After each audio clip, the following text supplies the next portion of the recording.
Trump's tariff shockwave, markets react to new trade policy and weak jobs growth. The global financial landscape is visibly shaken as markets respond to President Donald Trump's recent implementation of new tariffs and the sluggish growth in employment. But here's where it gets controversial. Many experts are debating whether these measures are a necessary correction or a dangerous move toward economic protectionism. And this is the part most people miss. The ripple effects could redefine the future of international trade and domestic wealth for years to come. Let's start with the core issue. Investors and consumers are feeling the tremors. Stock indices in the U.S. opened sharply lower following a disappointing jobs report, and the White House's announcement of a sweeping trade policy slated to kick in from August 7th, affecting nearly every nation on the planet. It marks a stark departure from the era of free trade that has largely defined the last few decades, signaling a protectionist turn that could reshape global economic alliances. On the employment front, America's job growth in July barely reached 73,000 new positions, far less than what many economists had anticipated. Additionally, revisions for May and June combined to reduce previous figures by over 250,000 jobs, further fueling concerns about economic momentum. Experts attribute roughly 60% of these downward revisions to seasonal adjustment errors, especially related to education-related employment. Yet, beyond the numbers, a worrying trend has emerged. The black unemployment rate hit 7.2%, the highest since October 2021, with some analysts highlighting its spikes among Black Americans often forecast broader economic downturns.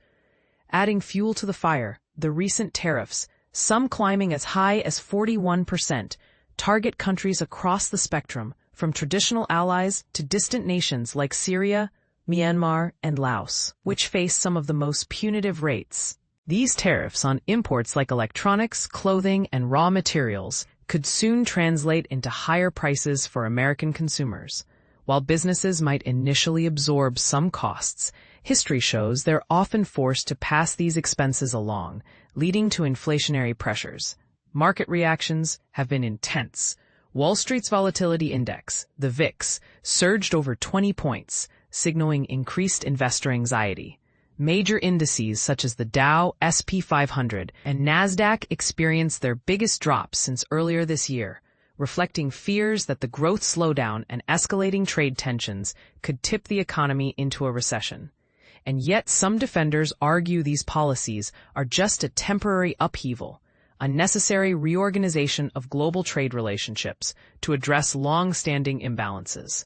White House officials suggest that recent trade agreements have opened new opportunities, and that fears of economic instability due to tariffs are fading. But skeptics ask, can the global economy really withstand this protectionist shift without significant damage? The controversy isn't limited to markets. Public opinion abroad, such as reactions from France, shows a mix of concern and skepticism about the U.S.'s bold new trade stance. Meanwhile, other countries like the EU managed to secure partial exemptions on certain products, though most European exports, including wines and spirits, are still caught under the new tariffs. So what does all this mean for the average person?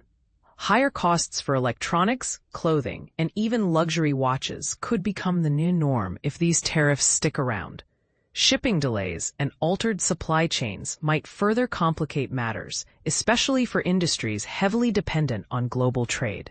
In essence, while tariffs aim to bolster domestic industries and correct trade deficits, they also carry the risk of escalation, potentially sparking a trade war that impacts everyone from consumers to multinational corporations. Are we entering an era where protectionism will reign supreme? Or is this just a turbulent phase before a new international trade balance is struck? Feel free to share your thoughts. Do you believe these tariffs will ultimately benefit or harm the U.S. economy in the long run? How wealthy yacht buyers plan to dodge European tariffs in 2024. Imagine dropping millions on a luxury yacht only to be hit with a hefty 15% tariff. That's the reality facing wealthy yacht buyers in the wake of proposed U.S. tariffs on European-made goods. But here's where it gets interesting. The ultra-rich aren't known for taking financial hits lying down. They're already strategizing ways to sail around this new tax, and it's sparking a fascinating debate about loopholes, fairness, and the lengths people will go to protect their wealth. The world of super yachts, often docked in glamorous ports like Monaco's Port Hercules, is no stranger to opulence. Yet President Donald Trump's tariff announcement has sent shockwaves through this exclusive industry, with Europe dominating the production of recreational boats and yachts, and the U.S. boasting the largest concentration of buyers. The fallout is expected to be significant. The European boating industry didn't mince words in their statement. The U.S. is the lifeblood of our export market. A 15% tariff is a serious blow to European businesses. While it's true that someone shelling out $10 million or more for a yacht can likely absorb an additional 15%, industry insiders argue it's not that simple. Let's be clear. Wealthy individuals are savvy, explains Kevin Merrigan, chairman of Northrop Johnson, a leading yacht brokerage. They're not going to shrug off an extra 15% without exploring alternatives. And this is the part most people miss. The tariff's impact extends beyond the initial purchase. Boat contracts typically place the burden of duties on the builder. But legal experts warn these new tariffs may not fall under existing agreements, leaving buyers on the hook for a significant portion of the cost. Controversial question: should the ultra-wealthy be able to sidestep taxes through legal loopholes? Or does this highlight a need for more equitable tax policies? In the face of this financial hurdle, the wealthy are turning to a time-tested strategy, finding a way around it. The most popular tactic: foreign flagging. This involves registering the yacht in a country with favorable agreements with the U.S., such as the Cayman Islands, Marshall Islands, Malta, or Jamaica. By doing so, the yacht is considered a visiting vessel when entering U.S. waters, effectively bypassing the tariff. While foreign flagging comes with its own set of rules, restrictions, and costs, ranging from $5,000 to over $20,000, the savings on a multi-million-dollar yacht can be substantial. As maritime attorney Michael Moore explains, if the yacht never technically enters the U.S. as an import, the tariff doesn't apply. However, this strategy isn't a one-size-fits-all solution. Smaller boats, typically under 45 feet, are less likely to benefit from foreign flagging, leaving them more vulnerable to the tariff. This raises concerns about a growing divide within the yachting world, creating a new class system, the have yachts and the have super yachts, with the latter better equipped to navigate the tax landscape. Interestingly, the tariffs could have a silver lining for U.S. yacht manufacturers like Westport, Trinity, and Berger Boat Company, potentially boosting domestic production. Additionally, the pre-owned yacht market, which experienced a post-COVID slump, may see a resurgence as buyers seek out vessels already registered in the U.S. That's the hope, Merrigan admits. We're all rooting for a rebound in the pre-owned market. As the dust settles on this tariff announcement, one thing is clear. The world of luxury yachting is in for a shakeup. Will foreign flagging become the norm? Will U.S. manufacturers rise to the occasion? And what does this say about the resilience or resourcefulness of the ultra-wealthy in the face of financial challenges? The debate is open, and we want to hear your thoughts. What do you think? Is foreign flagging a clever workaround or an unfair advantage? Share your opinions in the comments below. New tariffs on Ozempic Wegovy. What you need to know. Imagine this. The cost of medications that millions rely on to manage chronic conditions or achieve life-changing health goals could soon skyrocket due to a new trade policy. This isn't speculation. It's a looming reality tied to tariffs that may reshape how Americans access certain drugs. And here's where it gets tricky. The ripple effects won't just hit those paying out of pocket. They'll also touch anyone with health insurance, potentially altering monthly premiums and overall healthcare costs. At the heart of this issue is a proposed trade agreement between the United States and the European Union.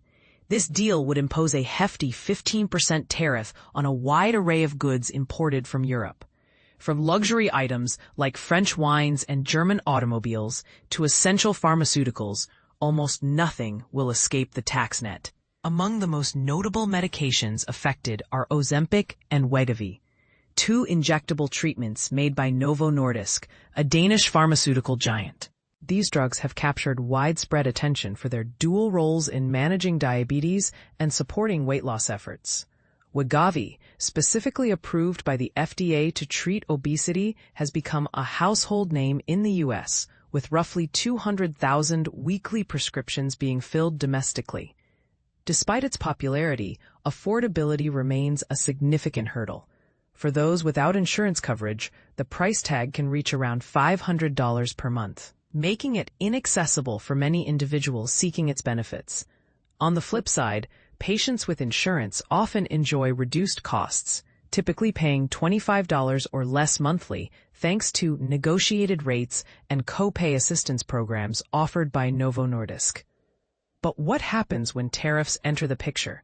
The increased cost of importing these European-made medications will inevitably lead to higher expenses. But who shoulders the burden isn't so clear-cut. According to Rena Conti, an associate professor at Boston University's Questrom School of Business, drug manufacturers might respond by hiking their list prices immediately to compensate for the added expense. While uninsured patients may feel the brunt of these changes through steeper upfront costs, insured individuals shouldn't breathe a sigh of relief just yet.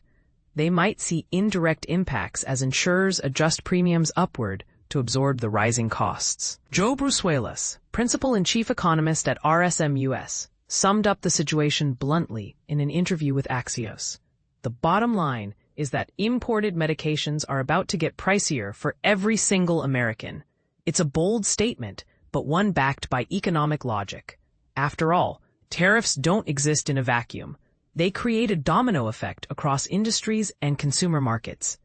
And it doesn't stop there. Other well-known medications manufactured in Europe, such as Botox, Viagra, and Keytruda, a critical cancer treatment, are also caught in the crosshairs of these tariffs. While some generic drugs were reportedly excluded from the agreement, specifics remained unclear as of recent updates. When pressed about how the impending tariffs might influence pricing for Ozempic and Wegovy, a spokesperson for Novo Nordisk emphasized the company's commitment to patient accessibility. "We remain focused on improving patient access and affordability," the spokesperson told Nexstar, adding that the company is actively exploring solutions to ensure people can continue obtaining the medications they need. This scenario raises thought-provoking questions about fairness, global trade, and healthcare equity.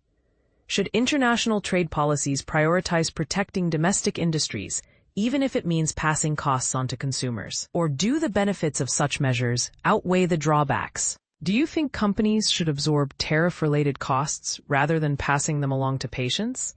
Share your thoughts in the comments below. We'd love to hear your perspective.